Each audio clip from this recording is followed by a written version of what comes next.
Thank you so much. And thank you very much for the invitation. I'm so happy that this roundtable is happening. I think it's such a timely and important topic.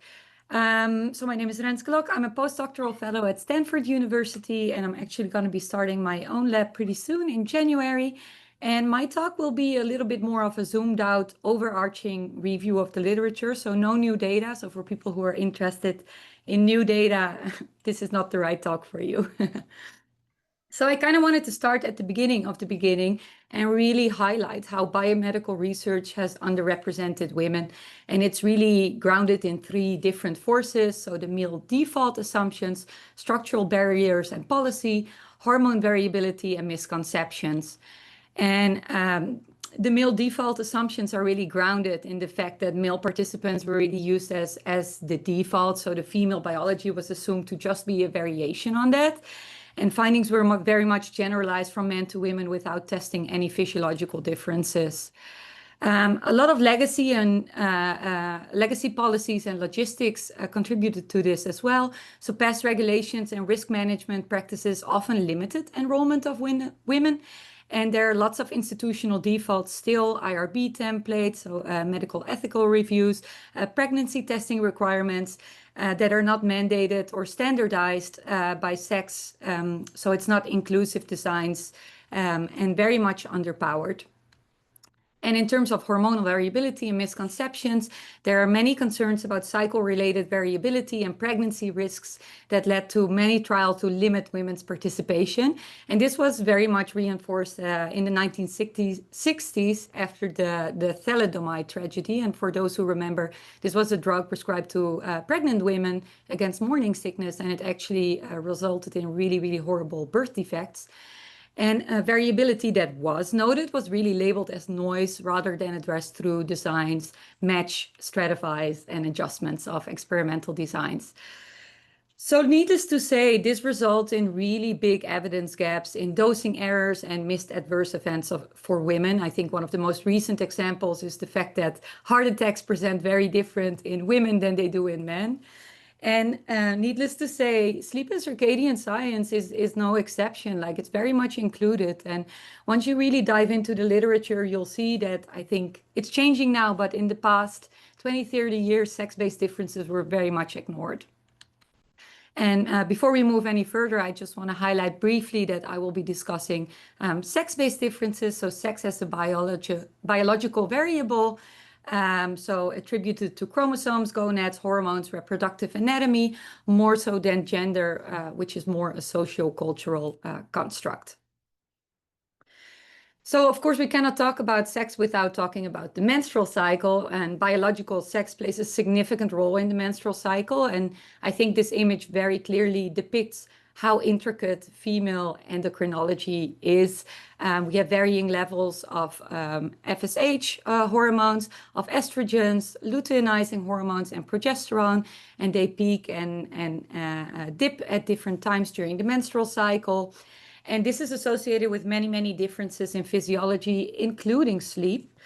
In part, for example, because the luteal phase is very much associated with a higher core body temperature, in general 0.3 to 0.7 degrees Celsius, higher core body temperature. And we know that core body temperature is strongly associated with sleep, the ability to fall asleep and to stay asleep. And in part, this is also thought why women in general have a little bit more sleep problems than men do. And just to make sure we're all on the same page, the testosterone cycle in men is definitely not the menstrual cycle in women.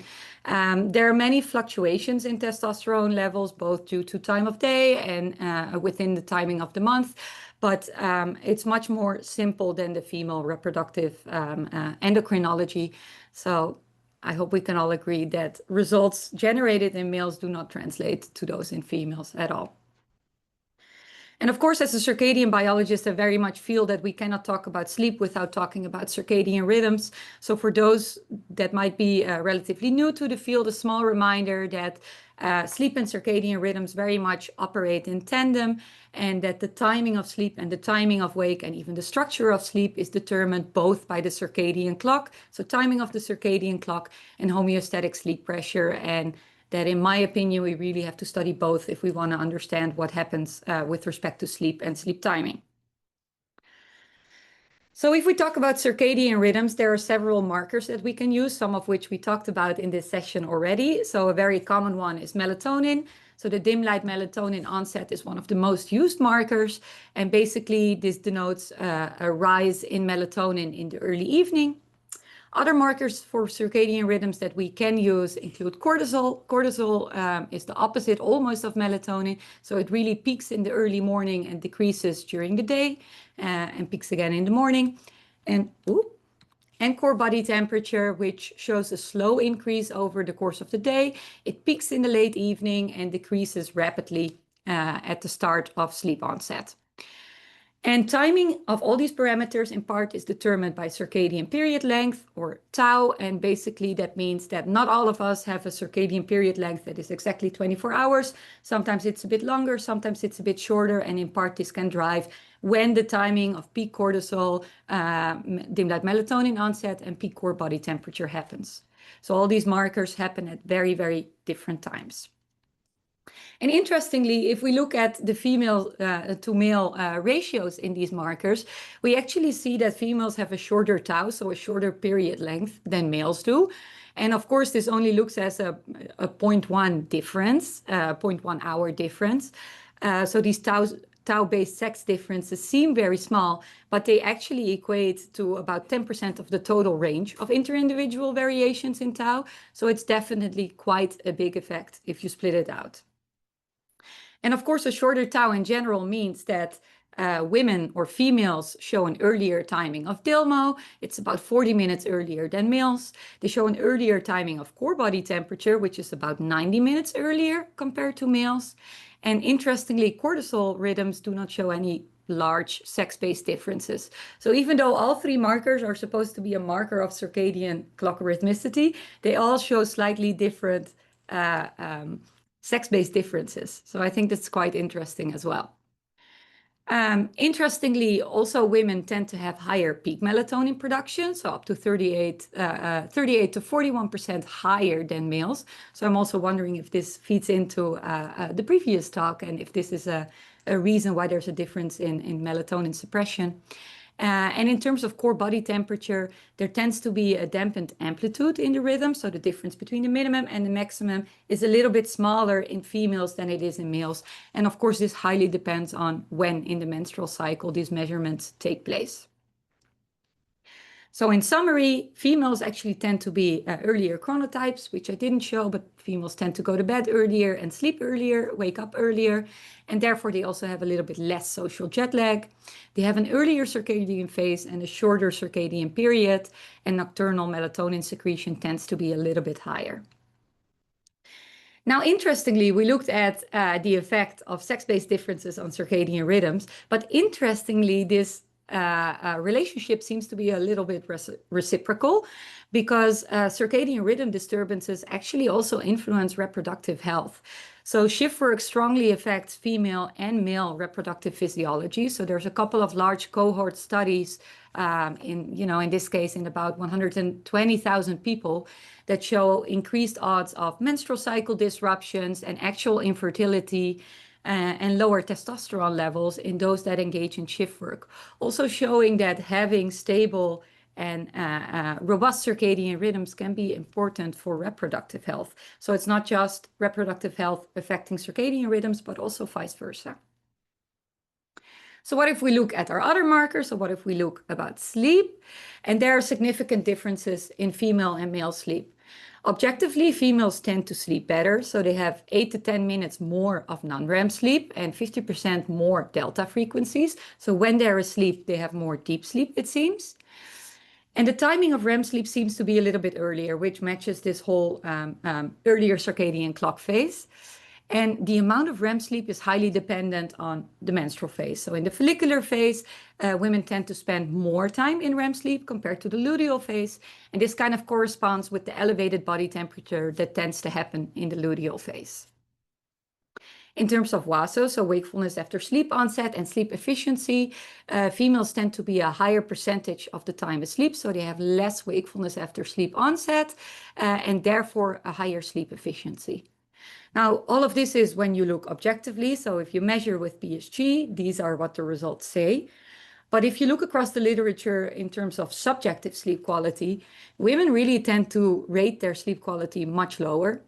And therefore, there's a much worse correlation between PSG and subjective sleep quality in females. And there are many more monthly fluctuations in self-reported sleep quality, including more sleep disturbances, symptoms of insomnia, frequent awakenings, reports of non-restorative sleep, unpleasant dreams or nightmares, and mostly during the premenstrual week and the first days of menstruation compared to the rest of the month. So in other words, if you're including female participants, subjective ratings are highly going to depend on where in the menstrual phase they really are. So if we look at sex-based differences in sleep, women tend to rate their self-reported sleep quality lower, even though their objective PSG assessed sleep efficiency is higher, and they have more slow wave activity and spindles, which I think is very, very interesting. And I think the rest of my talk is really going to be about things that we can improve as sleep and circadian scientists, because when we were conducting this review, I think there are like 3 different levels of studies. The study level at which we avoid sex as a biological marker, so you include females and males. You do not care about menstrual phase or contraceptive usage whatsoever. It's the first level. The second level is where studies measure and report, so you do note in which menstrual phase women are or if they're using oral contraceptives, but you do not actually correct for it. And you acknowledge this as a lack of control or as a limitation. And the last version is really control, in which you schedule testing in same or similar menstrual phases or verify phases hormonally, and you restrict to the menstrual phase that you include. And of course, we can hopefully all agree that avoiding sex as a confound altogether should be avoided and is very much insufficient. The minimum standard should be measuring and reporting, and preferred is when we control for these things. But I think the reality of it is very much different. So when we wrote this review, we looked at many, many studies, and the vast majority avoid talking about menstrual phase altogether or the usage of oral contraceptives. Some measure and report, and very, very few control for it. And this, of course, is something that I hope is really going to change in the upcoming years. And just to highlight that, I'm not trying to outdo the saintly. I mean, we also do these things. We're all part of this story. When we ran our Forced Asynchrony a couple of years ago, we only included healthy men. And actually, when we submitted our article to JBR, the review and the editors made us put in a paragraph on why we only included male participants. And we had to come up with our line of reasoning and our line of thinking with respect to that.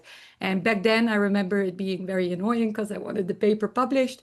But I think, the editor and the reviewers made a really good call. And I think we should all be mindful of these, sex-based biases. So in summary, I showed that females tend to have lower self-reported sleep quality, higher objectively assessed sleep efficiency, more slow wave activity, and more spindles compared to males. They tend to be earlier chronotypes with less social jet lag, an earlier circadian phase and shorter circadian period, and more nocturnal melatonin secretion. And what I like to end with is really a call to action. I think when we go over the literature of the past years, we really have to do better. And I would really, like to draw attention to the fact that we really have to conduct well-designed, adequately powered studies. A lot of studies are underpowered and look retrospectively at these things. So we have to ensure that there's equal statistical power for both females and male participants in all menstrual phases. We have to consider menstrual phase and information on oral contraceptives in research involving female participants, and it's really crucial to prevent potential confounding variables. We have to further investigate the effects of shift work on peripheral oscillators and on hormone fluctuations, and how detrimental shift work really is to reproductive health. And we really need specific funding initiatives targeted towards female health to expedite this translation and kind of bridge this gender gap in sleep and circadian research that we have right now. And for those who are interested in reading a little bit more, this is a small QR code to the manuscript that got published in 2024 in Sleep Medicine Reviews. And I would really like to thank my co-authors, Sarah Chilapa from Southampton University and Yingyi Quan from Harvard University. And thank you for listening.